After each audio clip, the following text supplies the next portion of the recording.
But reapportionment, Mike, we had two constitutional amendments, number 5 and 6, passed 2 years ago, trying to take gerrymandering out of the reapportionment process, where basically politicians carve out areas for themselves to remain in office and to have political parties remain in power.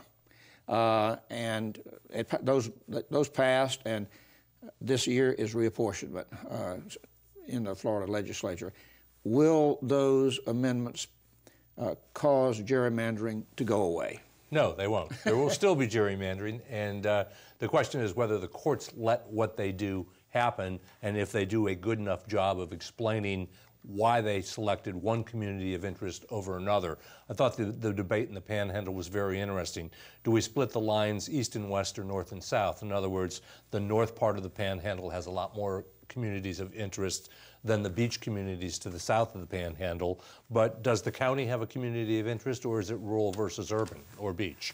Well, why is this important, Screven? You know, this might sound like a Tallahassee insider issue, but why is the issue important at all? Well, it's important for this reason, and we get hung up on whether it benefits the Republicans or the Democrats. But let me tell you where it is interesting.